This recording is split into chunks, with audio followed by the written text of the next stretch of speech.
Good evening, everyone. Those of you online who are joining us, and good evening to the students here at the Life of Learning Foundation classroom with me. Welcome to our Discovery Wednesday class with Guy Finley.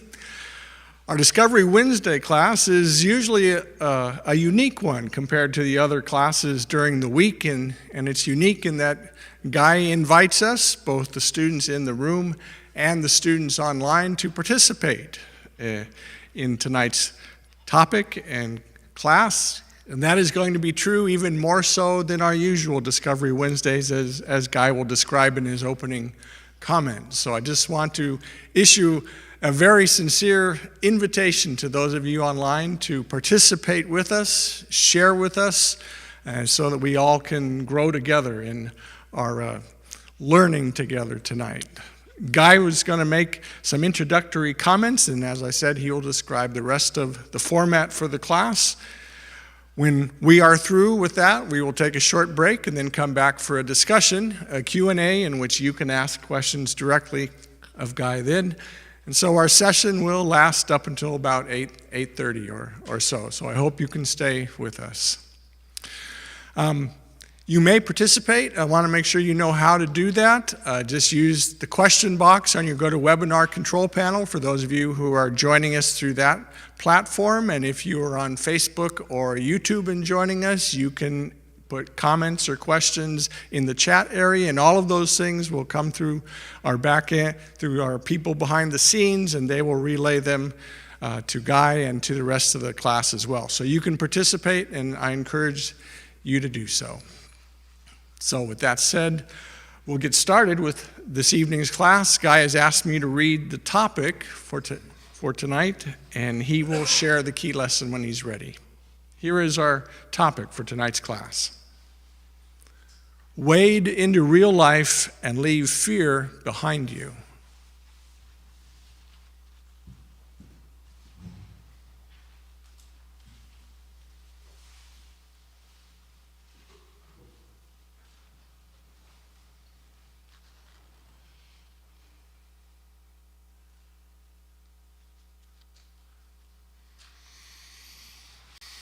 Good evening, everyone in the room, and to everyone wherever you are joining us, whatever day, time, moment it is that you're able to step out of the hurry of this life and hopefully help yourself to some healing ideas, such as we intend always to make available through this foundation and the work going on here. Ever so briefly, let me read the key lesson, and then I have a second one that I'll add after an opening comment. Resisting the revelation of any existing limitation is like resenting the ocean because you never learned how to swim. Take it down. It wouldn't make sense, would it, to resent the ocean because you never learned how to swim?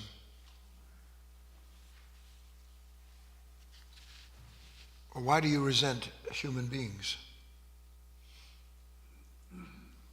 Why do you resent moments that come in the dark?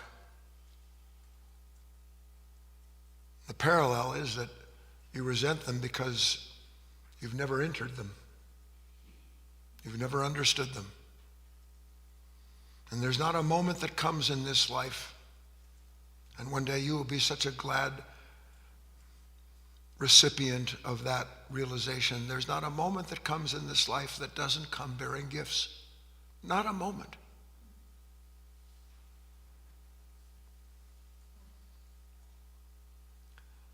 The idea that a man or a woman can walk into a new world and see fear fade away is a promise of one sort, and yet I can tell you beyond the shadow of a doubt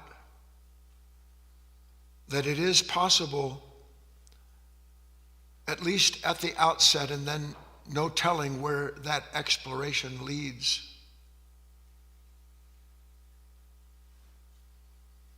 For you to have an entirely different relationship with your own fear.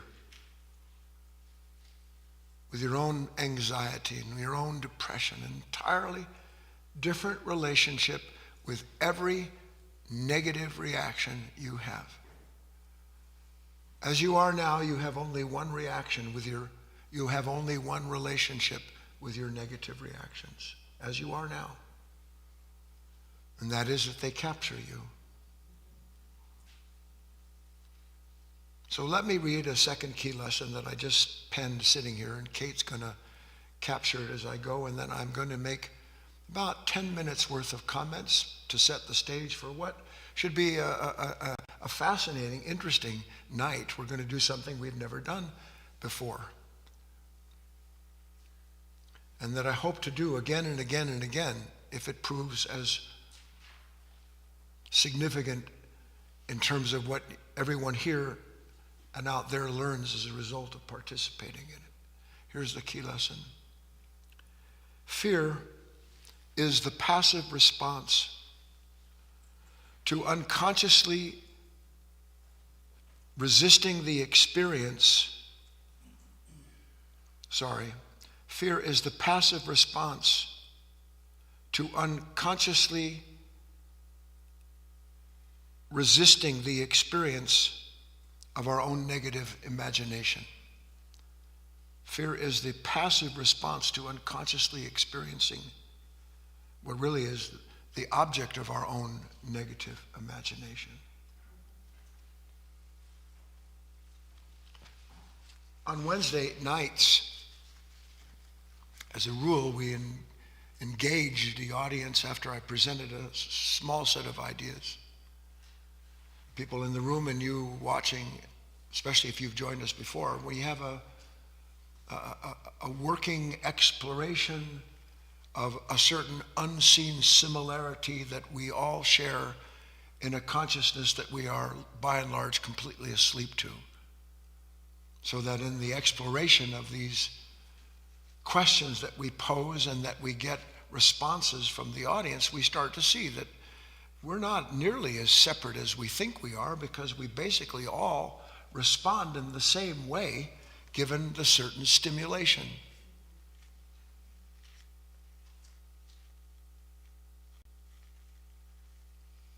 But it's necessary for a man or a woman who wants to begin to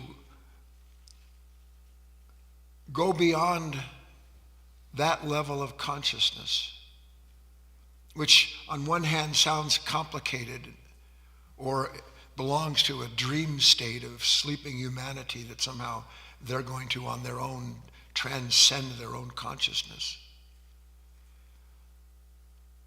The real transcending of our consciousness begins with, continues, and ultimately is perfected through a new awareness of our consciousness.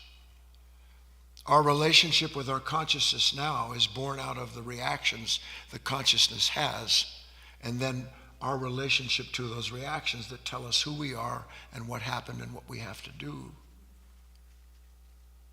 But reactions are a passive response to some impression that feels active to us. Think with me. Reactions are a passive response to some impression that feels active to us. You say something, it causes me to have, there's an impression that is given to me, an interpretation, and when I have that interpretation, I am by and large suddenly feeling very activated by the impression taken from that moment. Yes or no? But the reason that it feels active to us is because we are instantaneously, mechanically identified with those reactions. That's why what is essentially passive feels active, because we identify with the reaction and with the movement of that reaction. So we think that we are active when we're not active at all. That consciousness, asleep to itself, is stirred by something, and it is unconsciously stirred by that impression, and it has an immediate sense of resistance and reaction that follows. And as we identify with that reaction starts pointing to all the different things that reaction says has caused us to feel the way we do. Do you see this? So now it feels like we're active because our mind is so-called thinking about what happened. And as it thinks about what happened, the mind isn't thinking at all about what happened. The mind is caught up in a mechanical movement where it is stimulated by something, then it calls out of the content itself what stimulated it, and then it starts to make choices and plans. It gets what it calls active to reconcile what disturbed it. But it was never active. And it can't be active because the reactions along with the choices they offer come to us from a conditioned part of ourselves that by their appearance produce a conditioned relationship with the reaction.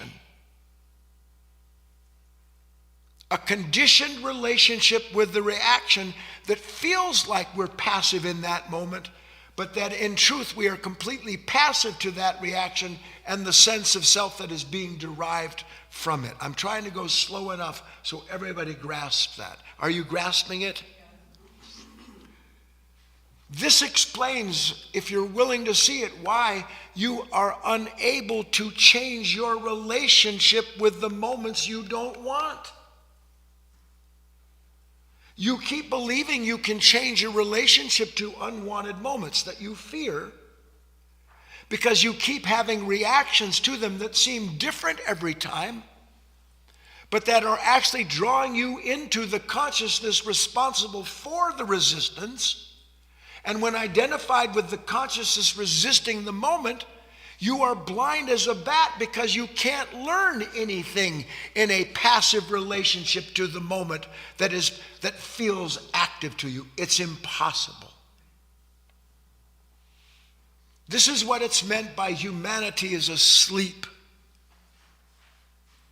Humanity is asleep because humanity, you and I, to whatever extent it's true, live from a consciousness that is ceaselessly stimulated by events in passing time, that when the event comes, that consciousness already conditioned to know and to believe how things should be, resist and respond to the event, and then call the unconscious resistance to the event its relationship that it's active with, and now it's going to go change something.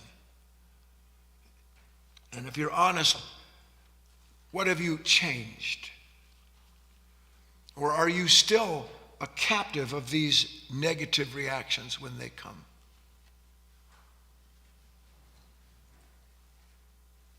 One of the reasons that we have these Wednesday night talks is so that the audience here in the room and you out there watching, so that you can actively participate. Not passively, but actively. And usually the real action has a lot to do with effort without desire, because most of us don't want to explore, let alone pronounce, where it is that we are in fact asleep to ourselves and captives of a constant state of reactions that keep replaying and replaying themselves. And if we've seen anything over the years that we've had these Wednesday night discussions, it's that these things just replay and replay and replay. It's like the same movie with a different title.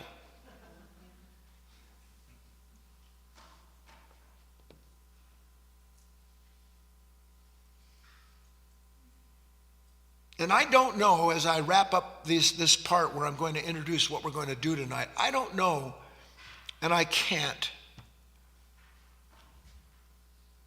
where all of this rests within you. I can tell you that the reason that men and women stay asleep spiritually is because it's so much easier just to go along with the interior mob. The event happens, the mob is there in a heartbeat. And by the way, there's never been more mob activity on this planet than there is now, because human beings are constantly being put further and further to sleep through an unnatural, unnecessary state of dependency upon an authority outside of them to resolve the pain that they're in. And that mob gets going, and just you've seen in the movies the rock and roll guy on the stage, and he's swinging, he's throwing his hair, and then he throws himself into this audience, and they carry him like some kind of misbegotten Jesus from pillar to post. Everybody's screaming and excited, and every last one of them sound asleep in a passive response to the stimulation provided by the mob that gives them a sense of self, of being real, until the music's over. And that's what I want to explore with you. How can I have a life that doesn't depend upon the music that not only I've heard 1,000 times, but respond to it in the same way? Is there a different way for a human being to live? This is what we're going to examine tonight, because I have asked half a dozen students here to prepare a 3 or 4 minute talk on a topic of their own, so that instead of sitting out there and just listening, much like we do on Wednesday nights, where we get involved in a dialogue, they're going to come up and be active. They're not going to sit there and passively take in material. They're going to pass along actively, as best they're able, what they have seen is true and good and real in their own lives, however these examples come out. Then when they're done with their short presentation, I'm going to ask them a question. It's usually going to throw them for a loop, but I'm going to do it. Nothing to worry about, my 6 volunteers. When I'm done with that, they will answer, God willing, briefly, and if not, I have a bell. And then the audience will ask 1 or 2 questions or make a comment that they will respond to. So the person coming up here is going to be in the active role of exploring not just their possibilities, but their own limitations, their own fears. Because you can't come up here and do this without walking through a fear. And that's what we're doing here. Because we don't know the depth and breadth of the fears that we live from. With God as my witness, you will one day understand you haven't touched the consciousness that creates the fear. You just know some of its manifestation. But as you work and discover and dig down, meaning you do the work to be active in the moment, you'll start to see, this is crazy. I have been repeating the same experience, the same reactions for 1,000,000 years, and that's not an exaggeration. And then one day I'm aware of the consciousness that in order to protect itself and the content of its identity keeps having the same reactions, the same response, and believes it's active every time, and then can't understand why things don't work out given their act. That's what we're going to do tonight. I'm going to invite you in at some point. And everybody here, are you ready to rock and roll? Who's the first up? It's going to be John. Then it's going to be Roger. Then it's going to be Terry. Then it's going to be John. Then it's going to be Mike. And then Dana, saving the very best. She didn't raise her hand until the dead end. Did it hurt to raise your hand? I was trying to lure you with me not raising my hand to pick you. I did pick you. You get to wait. Listen. You who are going to wait get to wait actively. You're on, John. Good evening, everyone. It's interesting, Guy's very last statement, because what I chose to share tonight was something that I talked briefly about on Sunday that I've continued to work with this week. On Sunday, I talked about an idea that a fellow student had shared about faith. And she had said that faith is agreeing to wait. And I had talked just briefly on Sunday about seeing all these times when John, who thinks he's a patient person, can't wait at all, is rushing to avoid moments or rushing to plan the moment to make sure it goes a certain way. And I certainly wanted to continue to see that this week. I had a moment this week where another person did something that upset me, made me angry, made me know I needed to make a correction, do something, and yet it was impossible for John to wait until that moment came when I would have the chance to again communicate with this person and communicate what the moment required and presented. The difficulty was that for however many hours, John carried with him the initial reaction, the anger, and just kept rehearsing it and rehearsing it and rehearsing it and trying to drop it. But there was no waiting. There was no even a desire to catch a message, as Guy had talked about. And so that work to wait when one feels a pressure to not wait, to get through the moment, to plan the moment, that's real work. But at the same time, as I worked with that, I started to become even a little more aware of the other side of the coin, so to speak, of waiting. And again, I'm struck with Guy's opening comments. There is a nature in John that will wait forever for the next time, the next chance to do what needs to be done. That nature will wait forever if that moment that it anticipates or it fears is something that makes it uncomfortable or just simply inconvenient. But most of the time it's a moment that is going to bring some discomfort. I saw that also in this exchange I had with this person this week. There was at one point this rush to set them straight, and then after the moment, reflecting on it, a realization that I could have done something different. And there was a need to do something different, and yet something in John just wait. Wait for them. Wait for some other time. Wait. For what? The only moment is now. All that waiting that nature wants to do is avoiding and is useless. So I got 2 really good lessons this week with that thought shared by a student. All right, we'll open it up. I'll ask the first question, John. How do you explain the contradiction between waiting and the pressure to wait? Do you understand the question? I do. How many of you understand the question? Does it make sense that there's pressure to wait?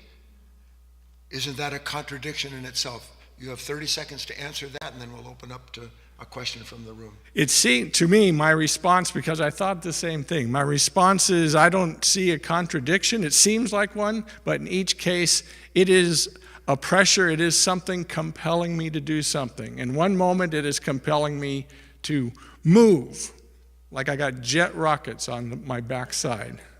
But the other moment, it is a pressure to make me sit as if I am just carrying a rock.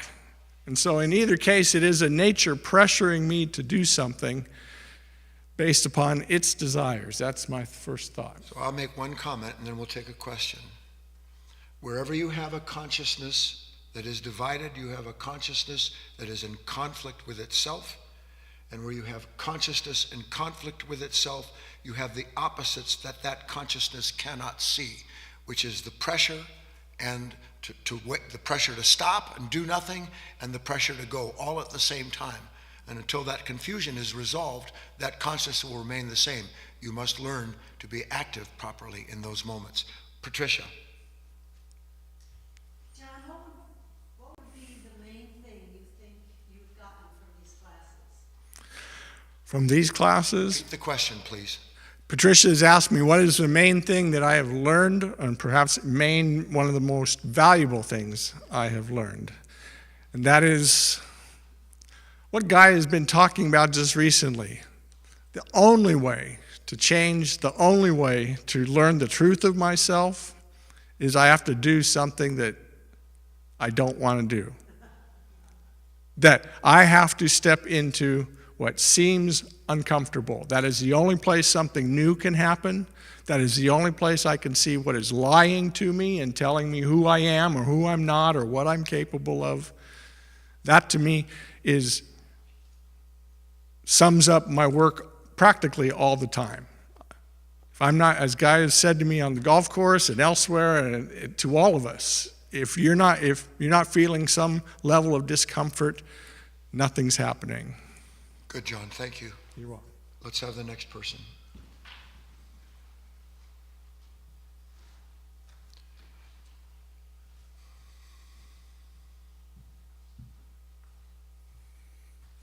Hi, I'm Roger, and I'd like to talk a little bit about the importance of self-knowledge, something that I've been working with lately a lot. There's a shock when I see something about myself that I have not seen before. And I can pretend, avoid, blame, continue the illusion of myself, which only perpetuates my suffering and the suffering of others. Or I can go with the second choice. I can consciously suffer what I've seen about myself, doing nothing other than seeing with every fiber of my being what has been shown to me. I'm here to understand and move forward on the second option, to consciously suffer and grow. Guy made a comment on a talk 2 or 3 talks ago or so. He mentioned, and I wrote it down, laughing at seeing something that is true of yourself is ideal. In other words, don't take yourself so seriously. See yourself. I take myself way too seriously. No. Yes. I did this in the mirror before I came here, and I was shocked. At my current state, it feels more like hugging a cactus doing these things, but very necessary. I want to share a story that took place over 50 years ago in my life. I was in the 2nd grade and I could not understand what the teacher wanted me to do. I sat and looked around at everyone else happily working on what the teacher had requested. And then I went to, instead of raising my hand and saying, I don't understand, I went to the restroom and I left the school. It was a 2-hour walk home, and by the time I got there, my parents were there to greet me. The anger and worry that I saw on their faces was intense, to say the least. The pain within me was almost unbearable.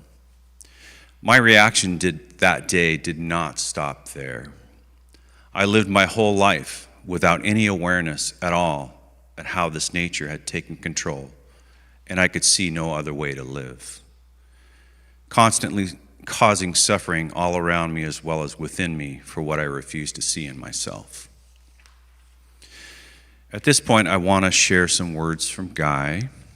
He said, self-study is what leads to coming to know ourselves as we truly are. It is the only way we become familiar with the lower self and its many fleeting thoughts and ambitions. Self-study is how we begin empowering ourselves, not to just automatically go where every temporary sense of self would lead us. Now, I've attended these classes for some time now. Roger, be aware. Did you see the sign go up? Yes. Make sure that the student sees that when it goes up, John. Okay. I have attended these classes for some time now and started realizing that just hearing the words is not enough. You have to do the work of self-observation to see something about this mechanical nature that, if left unattended, will continue the circle of self with no end to the suffering. Seeing the truth about myself that goes against the illusion that the false self has created is not easy, but necessary if you want to escape the prison of your own making. As Guy and others have said, there's nothing to do, only something to see. So I remember that. A part of me has asked me the question as to why I'm here, more times than I can count. And I'm starting to see that that part of me asked the question is not the part of me that yearns to hear these teachings of truth. To the best of my understanding, I wanted to share words why I'm here. You got 10 seconds.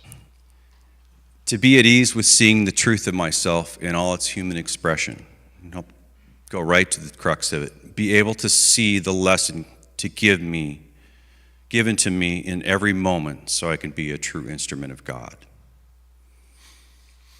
So my question, Roger, is what did you hope to get from this evening's exercise? One, I hope What to... did you want from it? I wanted to step into the fear of coming up here and in that part of me that is afraid to come up here and show itself. Show itself or know itself? I think know itself would be that sound rings true. And if I actually understand that, and that's my intention, then I can make the proper effort without the desire to come out smelling like a rose, because there's no fear without that desire. Right. Over to the audience, Joan. Roger, what is one of the best exercises you do to help you see and know yourself? Repeat the question. Joan was asking, what is one of the best exercises that I do to see and know myself? And I think what I try to do during the day, the main thing is I pause and I stop before I speak, before I see what's going on within me to the best of my ability. Okay. Another comment, another question? Debbie. Roger, what do you think you would see about yourself more clearly if you didn't read your notes? Debbie was asking what I would see about myself more clearly if I didn't read my notes. I think my talk would be more authentic. And I think the people listening to the talk would feel that authenticity, that the words would come from a truer place. So my comment quickly is this. You work and you work and you work.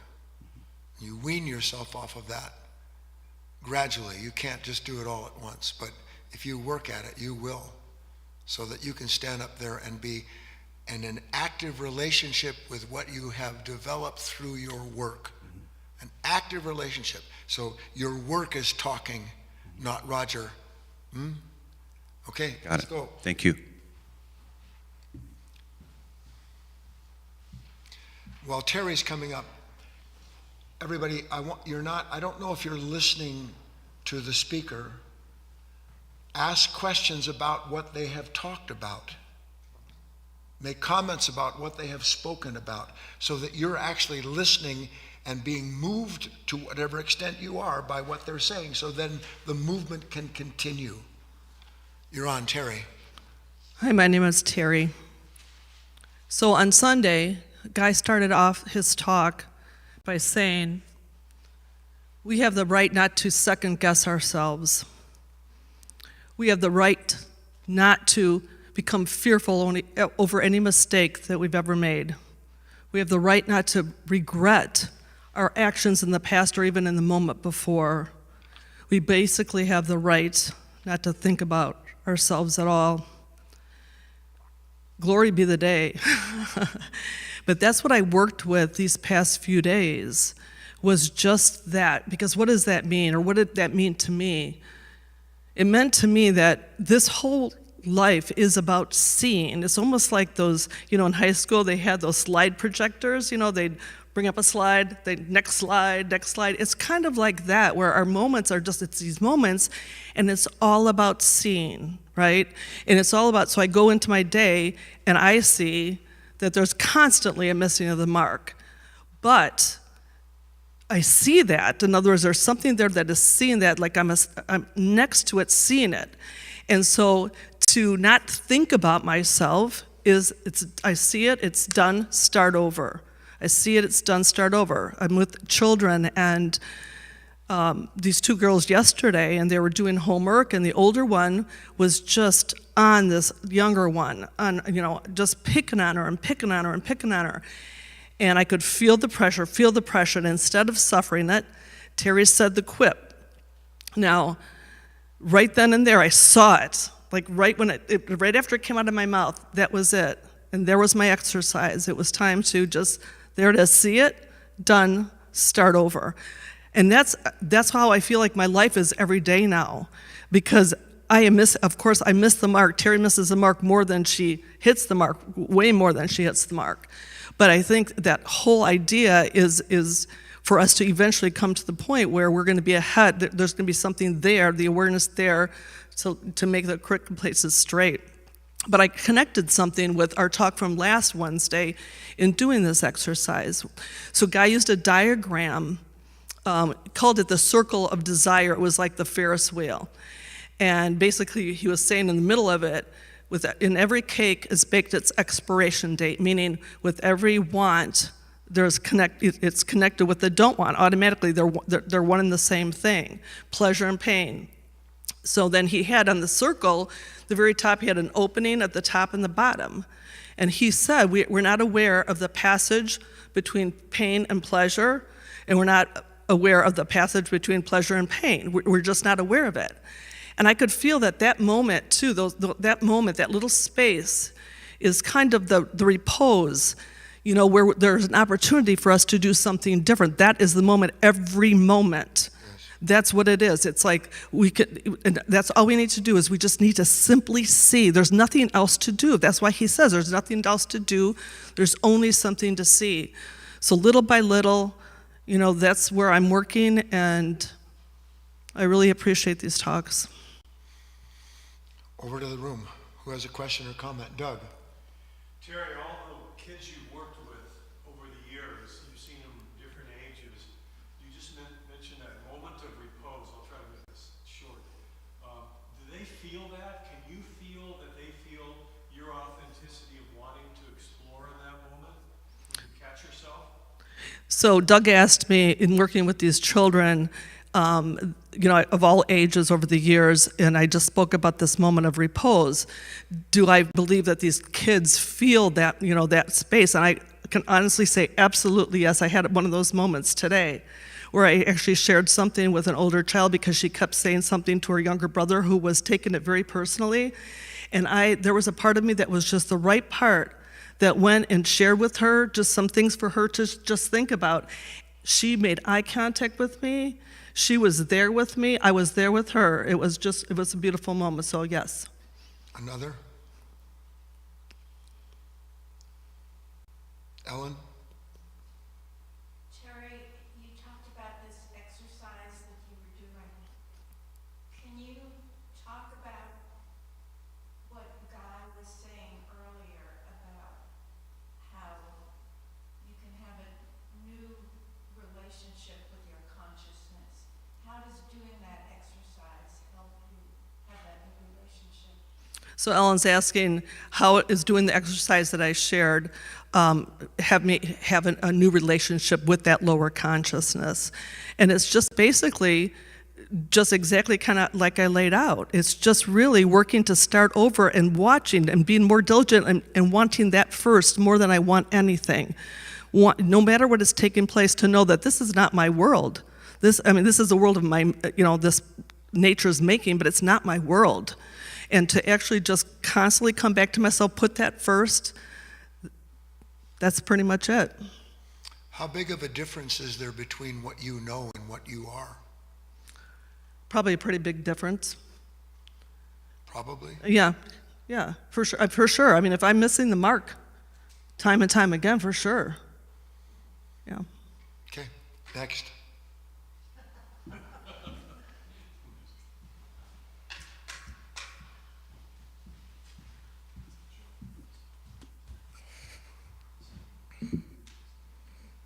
Hello, everybody. I'm Mike. And what I was going to talk about was resistance. resistance to getting up here to speak, and anything else that we see when we have this feeling that we don't want to do, and we have to push through it. And when we do push through what it is we don't want to do, that's second force. And we were asked a week ago to come up here and give a talk. And right then the work started. That's where the work started. So, in other words, some people might say Mike's been sweating it out for a week to get up here. So, but watching how self-conscious Mike is. In other words, how good do I look? How good am I going to look in front of other people? Do I look good physically? Is my talk going to be good? All this stuff is what I'm trying to watch for a week. And I actually seen a little bit of depression in there. For the first time I've ever seen this depression within Mike. I've never seen it before. So I see this anxiety. Even though I haven't been up here yet, wanting to rush through it, and I'm not even here yet. And this nature's crazy. This false nature resists everything. It's negative about everything. It resists everything. And so to actually come up here and be in front of your peers, this is a real confession. This is a real confession right here. This is no joke. And I know that. Vernon Howard said, and Guy said it too, do all you can now. Before this body expires, do all you can now, because your essence will thank you when this body isn't here. To a little degree, I understand that. I understand what he's saying. If we don't go through this resistance and watching all this, if Mike doesn't do that, there's no change. For the better. To live a God-centered life, or you can live a self-centered life. Which one does Mike want to live? I would rather live the God-centered life. I would rather go through what I don't want to go through. I don't want to stand up here right now. I'd rather be sitting in my chair, schmoozed, nice and comfortable. That's not good. And what that is complacency. Complacency isn't good. I actually looked it up in the dictionary, what it says. Self-satisfaction, especially when accompanied by unawareness, is what complacency is. That's not good. Unawareness is not good. Of actual dangers.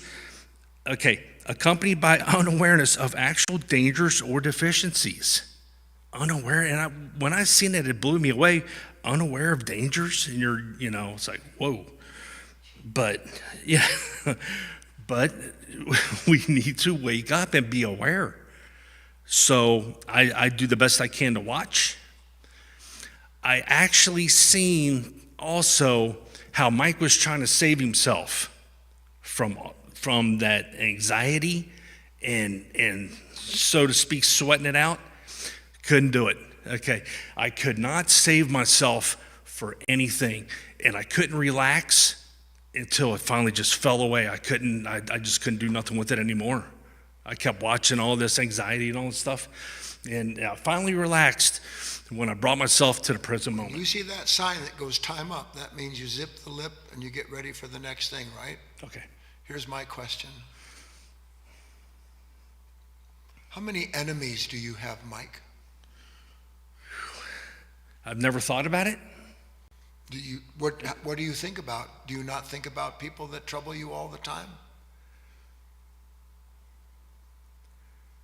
I see I'm negative towards everybody, or there's this negativity and wanting to just push away. That's an enemy, isn't it? Isn't it? Mm-hmm. To be negative towards someone is to have an enemy, isn't it? Mm-hmm. Yes. Have no enemies. That doesn't mean you deny what you feel. It means you see what it's making of you when you identify with it. Okay. Can you repeat that after me? It means you see what it makes you feel when you're identifying. When I'm identified. Over to the room. John. Mike, I'm interested in that I've watched you go up and speak many times, and you appear to be quite eager to go up and talk, particularly about the nature that you just discussed with Guy. And yet now this time you say nothing in Mike wants to go up there. What's the difference between this moment and all those other moments? Why is Mike nervous now? John asked, what is the difference from when Mike has gotten up to speak in the past About his enemies. about his Resentments. about his resentments, and getting up now? Yes.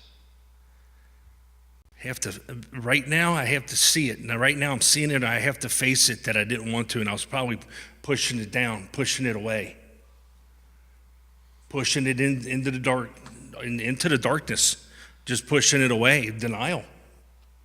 There's no wrong answer, Mike. Thank you. Go away. Come on, John.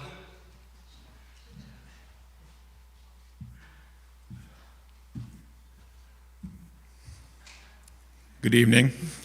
My name is John. Last week when Guy asked for volunteers for tonight's class, I threw my hand up, not thinking until after, what did you do? And then several times during the week I said, well, what are you going to talk about? Well, I could talk about every single thing that Guy has talked about, this consciousness that I've been living with for 75 years, or that's been living with me, or living in me, living my life. And then tonight, the word fear came up, and I identified with that. And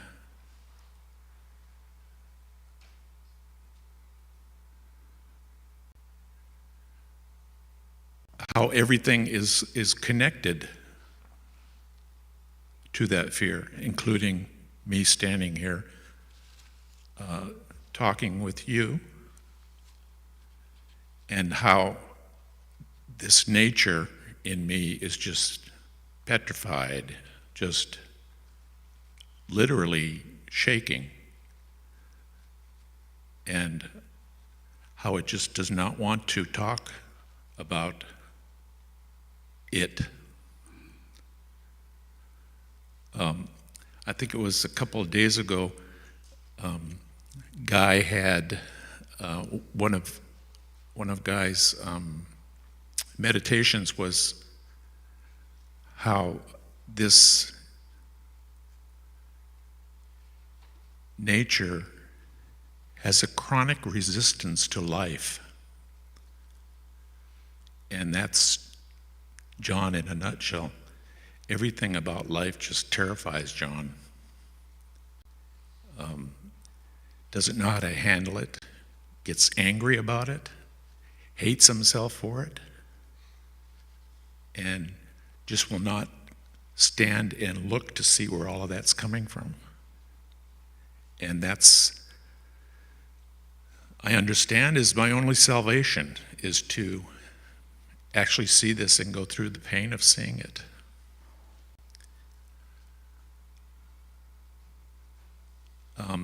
It would be easy to pinpoint and point the finger of blame on past things in my life and say that that's the cause. Things that happened to me in my childhood, but that would be an excuse.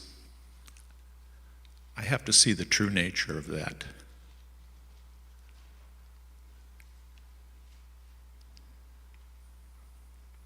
I think I've gone as far as I I can with this for now.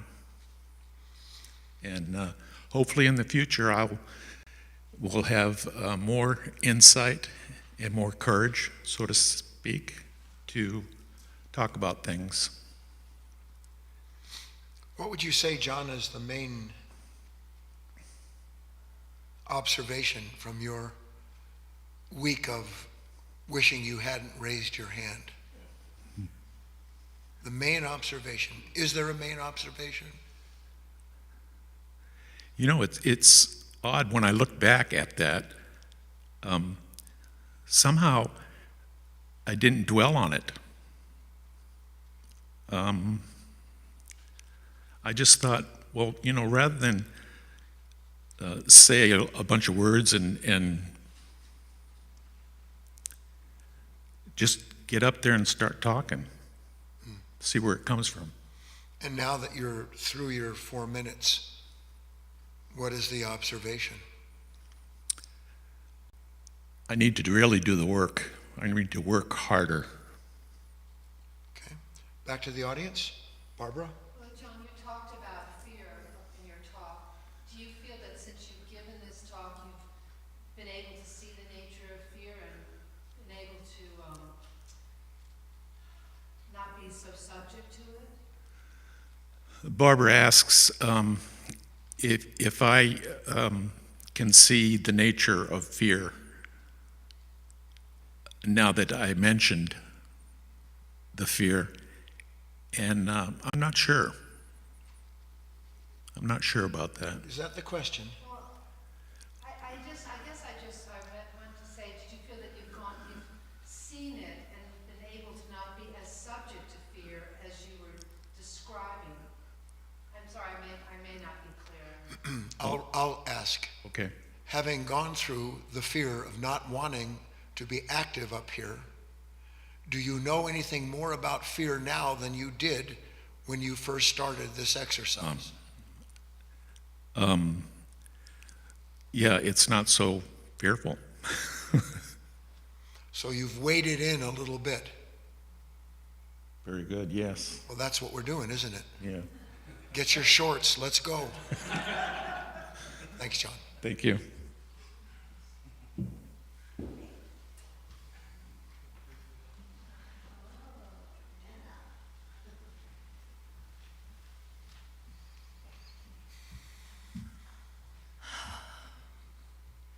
Good evening, my name is Dana. Hopefully I won't get the ding. I do need to read my topic and key lesson. So Dana's topic for this evening is nowhere to run to, nowhere to hide. Key lesson is until we are aware, or until we see what we are not, through a path of negation by bringing everything we are into the light of awareness, we will continue hiding out in the darkness, living in the shadow of a false self, which really is no life at all. My subtopic is the only true choice is when you have no choice, i.e. getting to the end of yourself, which is what made me raise my hand when Guy asked for volunteers last week. Just knowing I don't have the answers, and I just keep trying to save myself, so to speak. So what also inspired me was last Wednesday, a student came up here struggling to understand and speak about the talk, and just trying to hide the consciousness that doesn't want to be seen, lost in thought, buried by thought. And Guy pointed out that you're a wreck, man. We're all a wreck. This nature is a train wreck, waiting to derail and run into another train wreck. So it was quite liberating, because when that student acknowledged, yeah, and this suffering is killing me, his whole energy changed, lightened up, smiled. And I believe when you come forth, go against yourself, lay it out there with no identification, because it's very tricky to talk about what you think you've been your whole life, whether it's a behavior, addiction, even a thought you have, without identifying it with it and making it even stronger. But when you can put it into the light, it loses its power. You see it's not you, and you can perhaps have more space to see something that's been driving you, so you don't have to make the wrong choice. So recently, a friend of mine sent me a picture of a book. She goes, here's this book I'm reading. I'll let you know if it's any good. The title is How Not to Be a Hot Mess, a survivor's guide for modern times. Apparently, the new word for wreck is hot mess. So this book might be funny and great and whatnot, but if you look at it more closely, it's really quite sad because this false nature will grab on to this new term of hot mess and create a new identity which covers up the true nature or the true condition of what we're suffering internally, and it also, gives us a distraction not to see it. And that's the whole point. We don't see anything. We think up is down and down is up, and what's good is bad and bad is good. And thank God for this work, because you see, holy cow, I've been serving the wrong part of myself. I've been protecting the part of myself that's basically killing me. It's taking away my life. So this work, even though it's not personal, because at our core we're all the same, the person, the personality, the self that we call me is the grist for this work mill. So you must put it out there and stop protecting it, because what remains concealed cannot be healed. True and simple. It's just quite simple. So we're not serving the right part of ourselves if we keep hiding this part of ourselves. So without Dana talking about where she gets stuck, would be hiding out. So it might be obvious, but for someone whose main response to resistance or whatnot is eating, overeating, it's quite obvious. Your body expands, right? You can't hide it, jig is up. However, I'm just going to wrap up really quick, because something that you talked about on Sunday really helped me. I said, I think that's why guys talk on Sunday. First I said, for the addictive nature, one cookie is too many and 1,000 isn't enough. I think that's why guys talk on Sunday really got through to me, because it involved a cookie, the third cookie. Do you remember when you talked about that? That changed my relationship in an instant, because a cookie is not a cookie. Right. I've been at this level trying to fight or do something. This nature will want the cookie. It will eat the cookie. It might be able not to have the cookie for a while, but it's not the cookie. We're laying down this nature. We're laying down this me. Yes. Completely different. And I also don't want to jinx myself and say it's a game changer. So since Sunday, I haven't been under that thumb of an addictive nature, because I see what I'm putting down. I thought the self was going to be, it's not going to get what it wants. But self aside, the addiction is self, right? So I can see more clearly what it is, so I have the freedom to choose. So thank you for that. So Dana, Yes. if you could zip back in time 25 years, 20 years, Okay. and you could run into Dana, what would you tell her? Put down the Reese's peanut butter cups? No, I'm joking. That's a good question.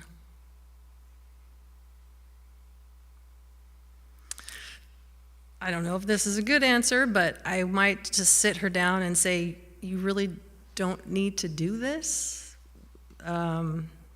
Don't need to do what? I flashed back to, I was 14 or 15. I had this moment. Remember when you talked about your brother who said, Yes. that's it, no more pain. I've had enough, no way. I think my 15-year-old self said that, and it picked up a box. We were selling them for the high school band, of candy bars. And I can't say it was a conscious decision, but something inside of me decided, that's it. And I can tell you from that day, I've struggled ever since. That identity just stuck. You take a good look at that. Yeah. That kind of sublimation is a substitute of one order of self for another, and not the right order now. You're getting it. And remember, everything comes in waves. You've seen something. It's not going to change the nature of the bell curve. It must repeat. It must. Room is swept clean 7 times. It will return, but your understanding of it will place you in the right relationship with the habitual reaction. Couple hands or questions for Debbie. Terry, and then John. So Danny, you mentioned, yourself that points to food as the addiction. What would be another strong thing that Dan's nature points to that actually says it's addicted to, or you think that it's addicted to? Name any negative state. No, what did she ask? Oh, I'm sorry. Terry asked if there was, besides going to food, is there another, did you say behavior? Or addictive behavior, or something else that this nature or I would go to? And basically anything else. I mean, that just happens to be Dana's greatest hit. So, it's interesting because the eating is have a headache, here's the hammer. Need to wash your car, here's the hammer. It's the same answer for any state. Just whatever that nature doesn't want to experience, which is most everything, it thinks that's the solution. So I don't know if I answered your question. That's good. One more, John.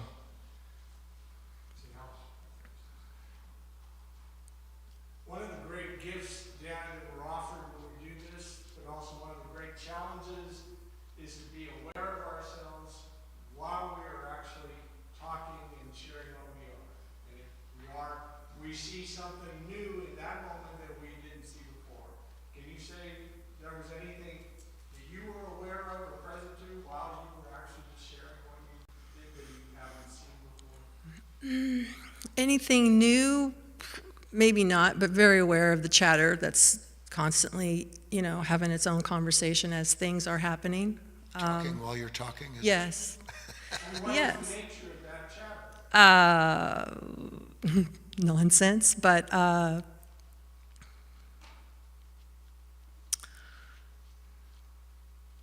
right now it's just a hum, and on occasion, I'm serious, and on occasion, then I'll have some sort of thought, and I can see the ridiculousness of it, but most of the time it's just this, what did you call it? I wrote it down, the mob? The mob. It's a mob. Yes. It's constant.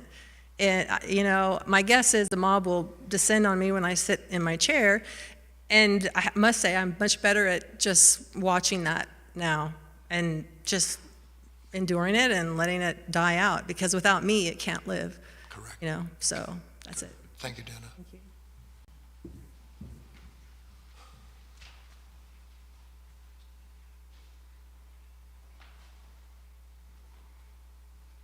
That concludes the speakers for tonight. When we come back from our short break, we'll have our dialogue. I'd be interested in your impressions. Not so much questions. If you have questions, we're certainly glad to take them. I'll field any question.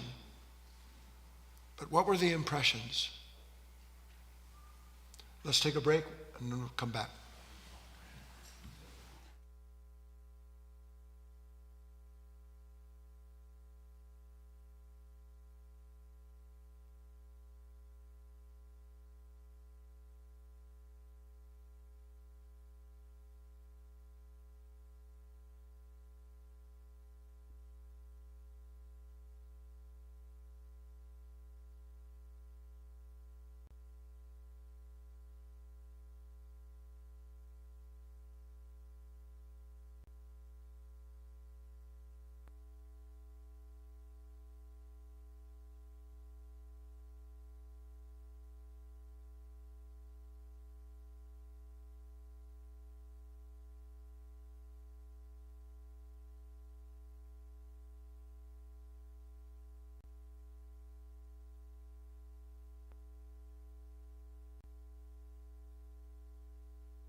Well, welcome back, everyone. Here I am in the host's chair, just change hats, but I wanted to invite you to join us for the second half of our discussion with Guy, the chance for you to ask some questions to him or your impressions about our class tonight. Before we do so, though, just a quick 2 reminders for you. First reminder, if you wish to watch a replay of this class and perhaps listen to the students who shared again and see what you thought of that, you can go to our website, our archive site on GoToWebinar, and just go to guyfinley.org/channel. And this class will join all of the other talks and classes that we have there. So we invite you, as always, to take advantage of that resource. And then secondly, again, just a reminder to you that we are a nonprofit organization here and that we rely on the help of so many people to continue this mission of sharing these ideas with those around the world who are as interested in them as we are. So again, if you wish to help us in that mission, please visit our website at guyfinley.org/donate. And any donations you made in the United States are tax deductible. And again, thank you very much for those of you who are helping us now and who will continue to help us in the future. Much appreciated. We also have a couple of upcoming classes. I'll just say Friday night's class at 7 is also a student-led class. Join us for that. And Guy speaks on Saturdays at 8 a.m. on insighttimer.com/live. So remind you of those 2 things as well. All right, let's return to the main room and see if Guy's ready to begin our Q&A session. I have a Guy, comment. are you ready to go, or anything you'd like to say as an introduction before we do? I have a comment. All right.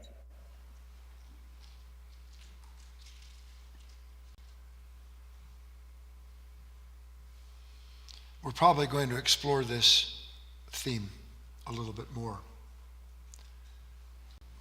I don't know what you got out of it, but I can tell you an impression that I had that is unmistakable.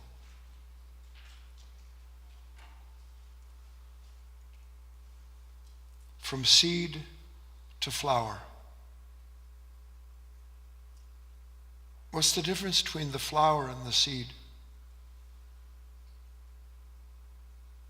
And in one respect, you would say the difference is that in passing time, the seed in the flower in the seed, and that the seed is a phase of the flower and the flower is a phase of the seed.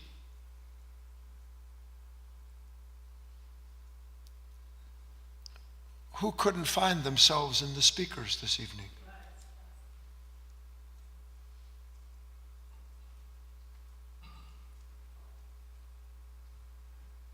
See, that's true unity. That's the death of the mob. Is understanding that humanity is seed and flower, and that you and I are the individual expressions of that seed and flower. And each of us is at a different stage from seed to flower.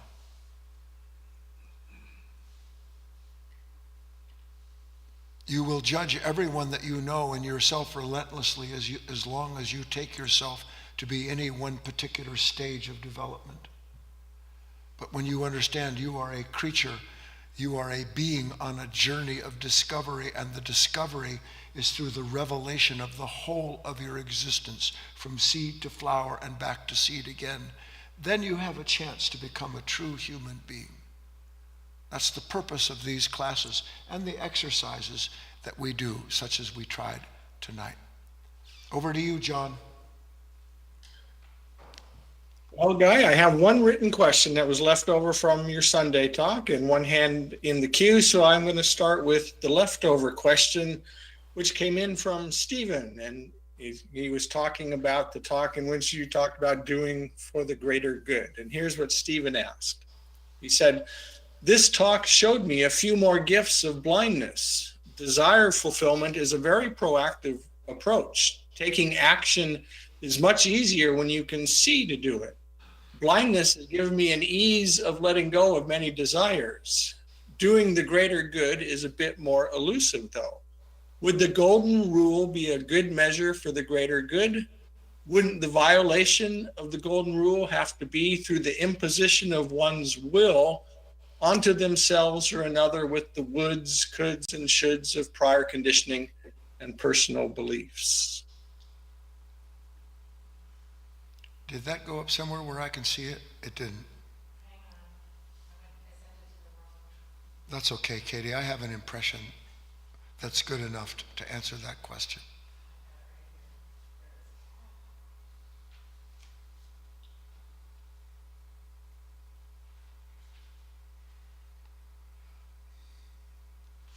I'm not sure why.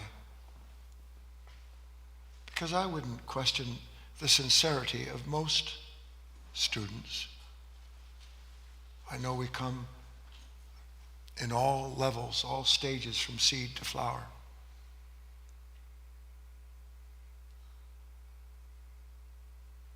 But there is a distinct stage in a human's development. Maybe the first real threshold in terms of the possibility of an individual transcending their existing relationship with their consciousness as it is. The golden rule isn't an idea.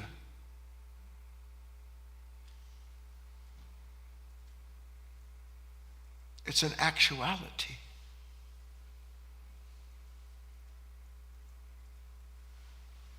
It is a relationship between opposing forces.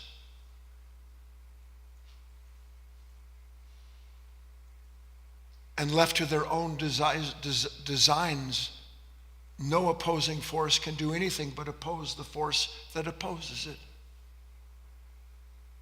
But between those opposing forces, there exists a light that reveals them in their real role and that marries them so that out of that golden mean comes a new order of purity that is created in the moment of their marriage, and that those are words to describe something that you are created to be and to do. But before you can be and do those things, you have to see how it is that you are throttled, choked by words, by ideals that when we think of them, no matter how beautiful it is to think of such things. One could never question his sincerity. I would like to be someone who is patient. I would like to be someone that isn't afraid.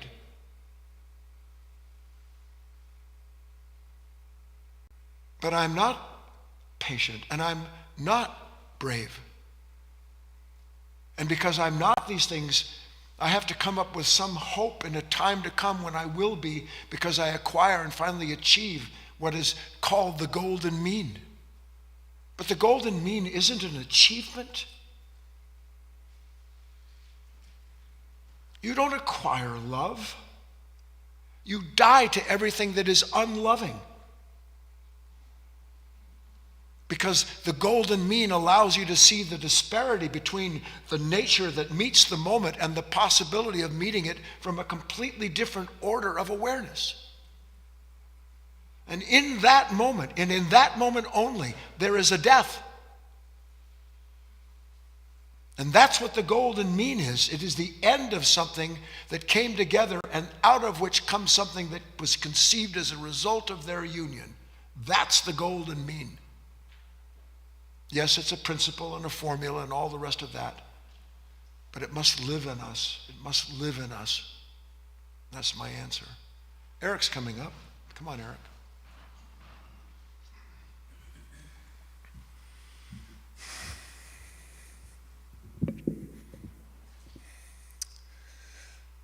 Hello, my name is Eric. And one observation as I was listening to all the speakers, who all did a great job, was something that would block me from listening would be going, I don't know, how do I say it? Going into imagination, I guess, of me being up here, projecting myself up here and thinking about how I would do. So basically me. And that would get in the way of listening. Yes. And, you know, that happens on the online study groups too, when it comes to question and answer time. Instead of actually being able to listen to the question, I'm thinking, how am I going to answer the question? No, that's exactly right. And something Dana's talk came to mind when Guy asked her, If you could meet yourself. yeah, you're a younger you, when you were young. And what came to mind for me was, you know, I grew up playing lots of sports, and I could probably count at least 5 teams, various baseball, basketball, at least 5, maybe I'm blocking out more, that I quit. In basketball, I was somewhat of a prospect at some point in the city of Des Moines. And I would go, what came to mind for me was I would go back and say, don't quit, but not quite that cliche. More like, well, what I would do, I remember, was that at the first obstacle, I'm done, because it came easy for me, some things. And, you know, basketball, I'm tall, so it's easy. But at the first obstacle, I was out of there. And I would say something to the effect of, you're supposed to meet an obstacle. And it's not that they're not supposed to be there. Right. Some way to at least say that to that kid. It would have been nice if somebody had said something like that. I don't know how to say that properly. That's it. That's the most I've enjoyed anything you've ever said up here, Eric.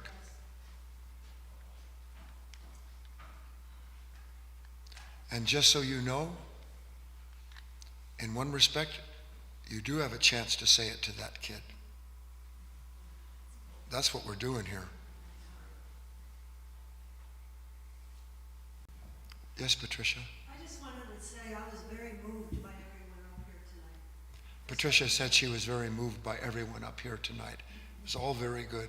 And I think, you know, what we'll do is probably make a Wednesday night out of what would you say if you could meet yourself.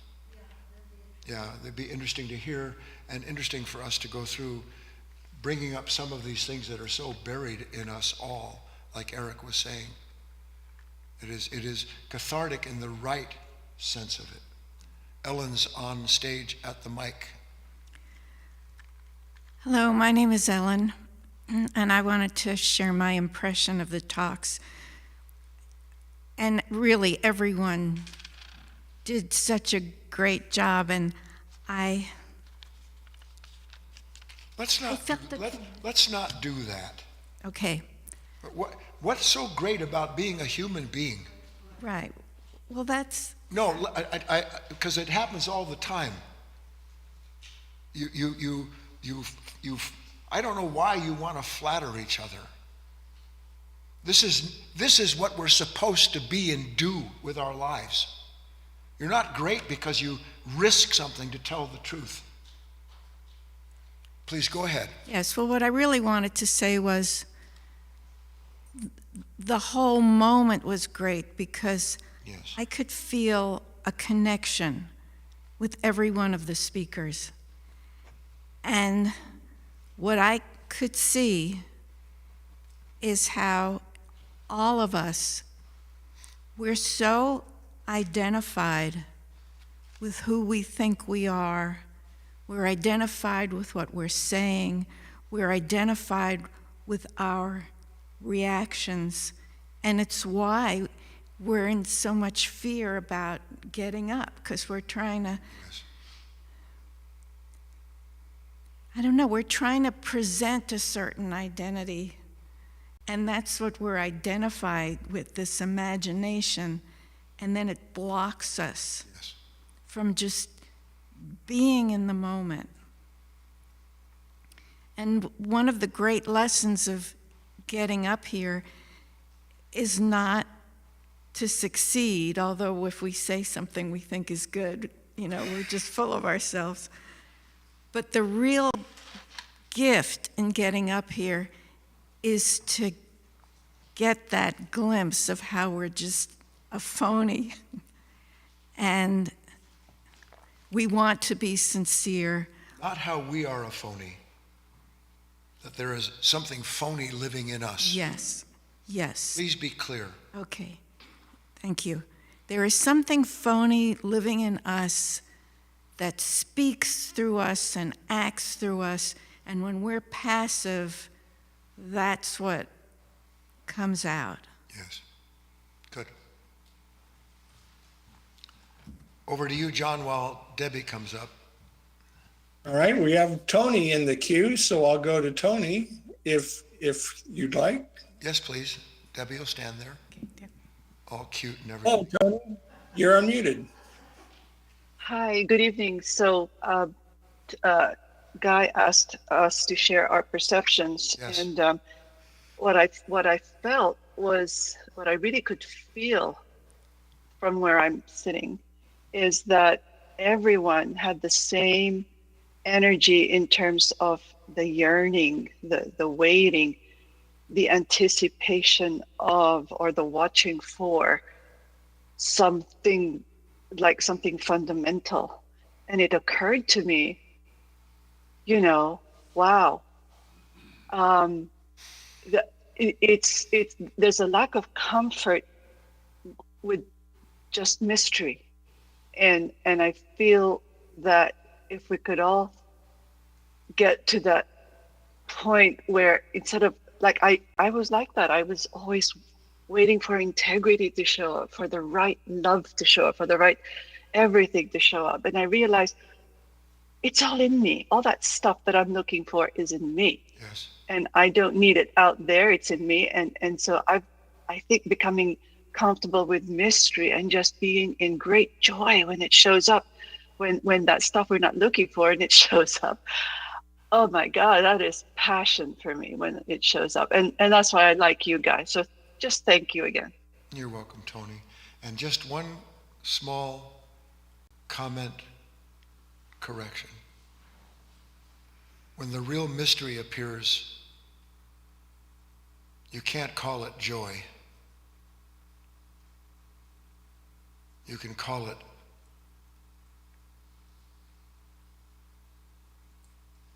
immersion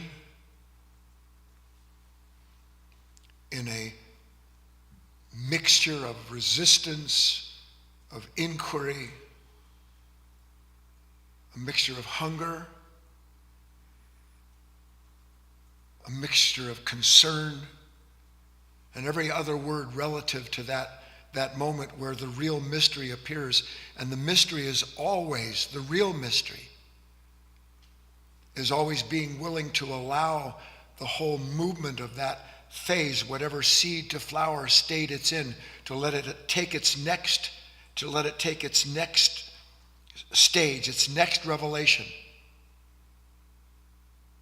And allow that next revelation to be the seed of the next and the next, because the mystery is, in the truest sense of the word, there's no me outside of that movement.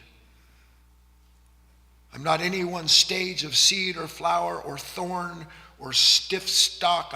I am all of those things at once, and they are forever being revealed. And the mystery, if you want to use those words,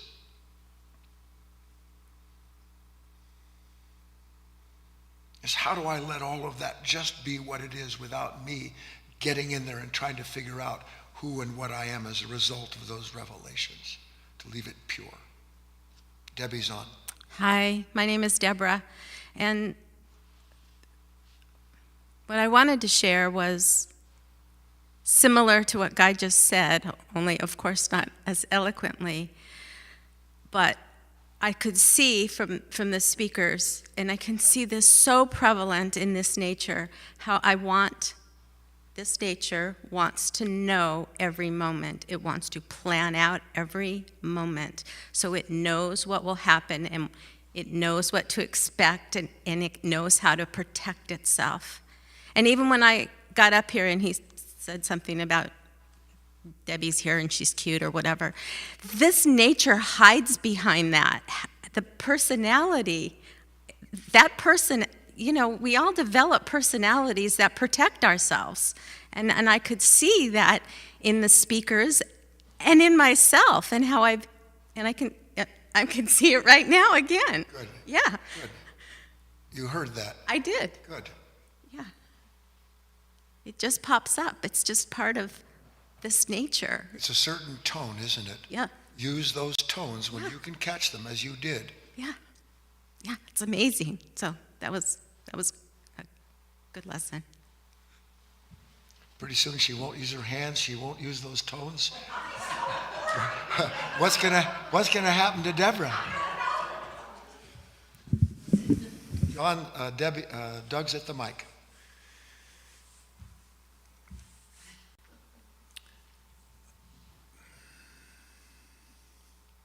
Something was mentioned ahead, about something was mentioned about herd mentality, and I think tonight exhibited the not the opposite, but the right mentality, because every person who came up showed an individualism that wasn't trying to be. I mean, we all have our distance between seed and flower. We all have that. But to see individuals come up, and I don't think anybody, whether you're online or in this room, felt any judgment. It was all, yes, you are speaking from your heart as best as you can.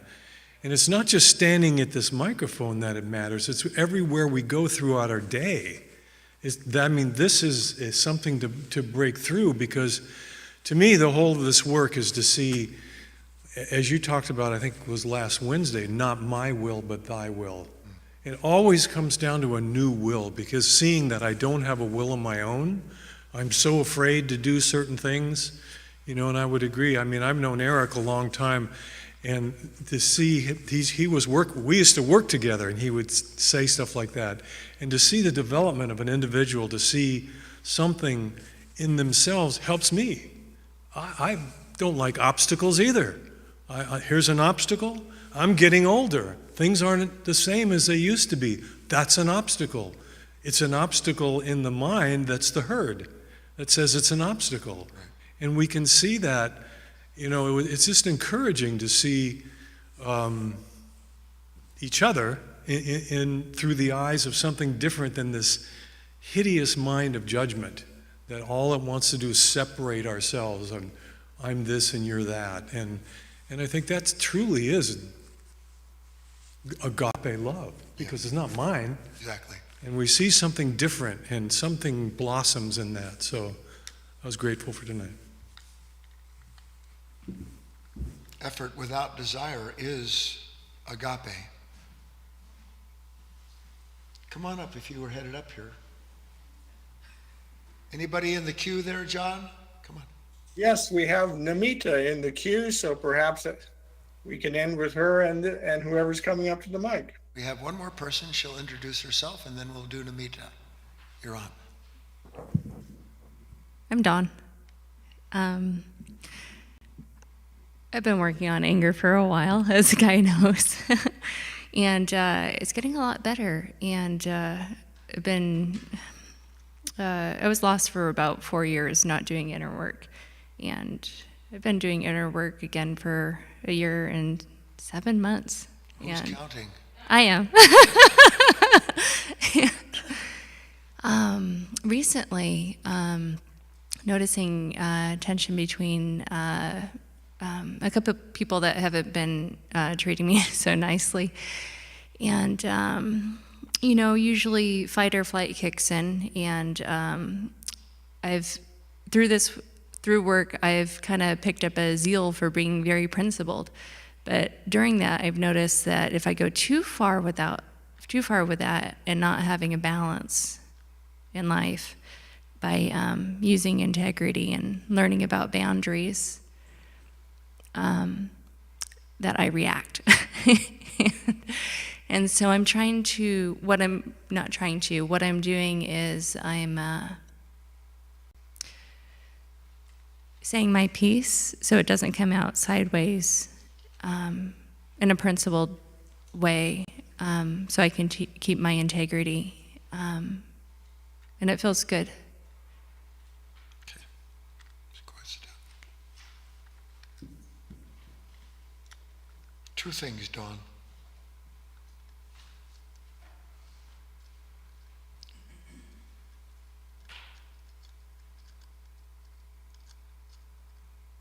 First, between the words fight and flight, write down the word insight.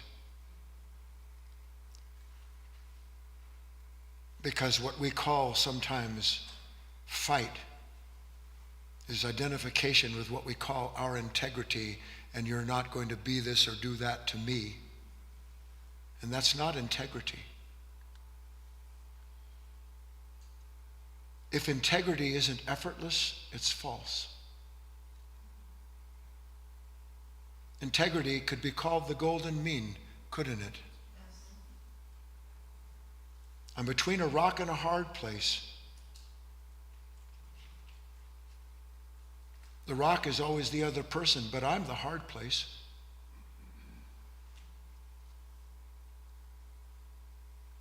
And that hardness has to be shattered.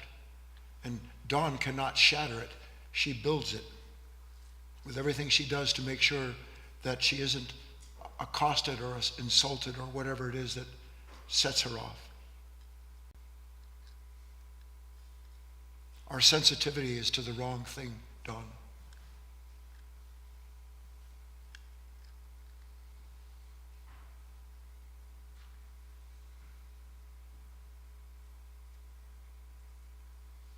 But the beautiful thing about your wish to be a different woman is that you didn't put it in you. And if you're true to the wish, it's granted, but only when the Dawn that wants to be the Dawn recognizes that that light is not hers, but it is hers to enter into. That's what the insight part is. That's where the integrity is. Sacrifice is another word for integrity. Because if I have to think to myself, how do I be a man or woman with integrity? It means that I'm not. Something in me that has no integrity. I wouldn't have to ask, what's the act of integrity here? Would I? So if I'm struggling to have integrity, I'm in a losing battle with something that doesn't know anything about it, but that will give me a position to take so that I can feel like I have it. Just lots to see, Don. Lots to see, always. Over to Namita, and then we go home.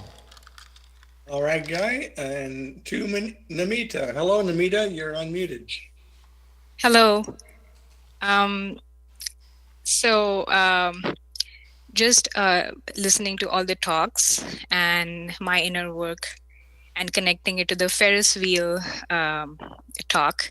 Yes. I feel like all these talks, you are kind of sitting in the center of the Ferris wheel and watching everything, Yes. which I feel is very painful.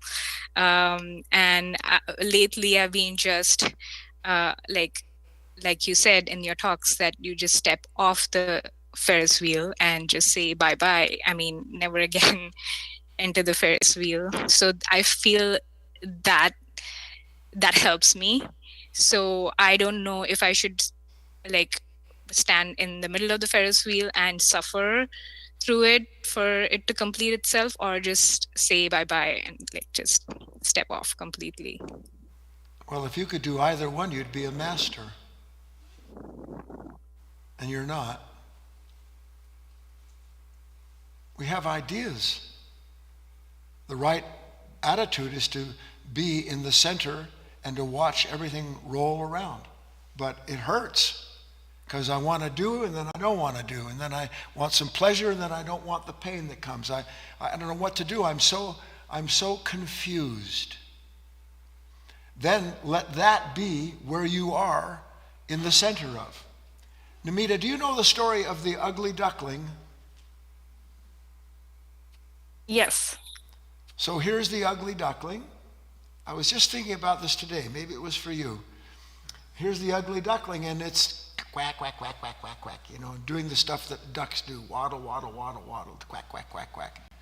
And then one day it looks across the pond, and lo and behold, there's a magnificent creature there, graceful, pure white, not mucking in the mud, not mucking around.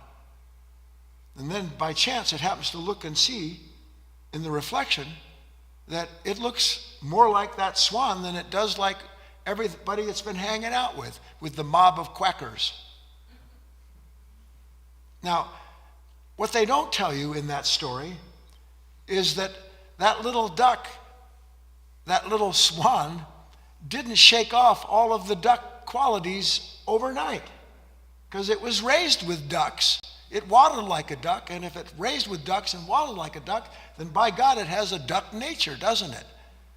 We have a nature that we think, because it is the nature of ourselves to think, if I just get this, I'm done. I'm a swan. I'm a butterfly. I'm there. I've done it. I'm awake. I'm enlightened. And all of that's sheer nonsense. It takes time to walk away from the mud puddle. And the more you see that you're in the mud puddle because you stay in the center and watch how everything muddies life up when it wants and doesn't want, the more you say, you know what, I don't want to be here. Before I wanted to be here because I was identified. I don't want to be here. I don't want to hate. I don't want to be afraid. I don't want to go through any of this. Then I start to suffer the recognition that I can stay in the center where I see the suffering, or I can just keep going around the wheel of suffering and change nothing at all. And that's the choice every step of the way. Only it gets clearer and clearer. The light makes action more immediate, and you'll understand that too, Namita. Quack, quack? Thank you. Okay, Namita. Good night, everybody. See you.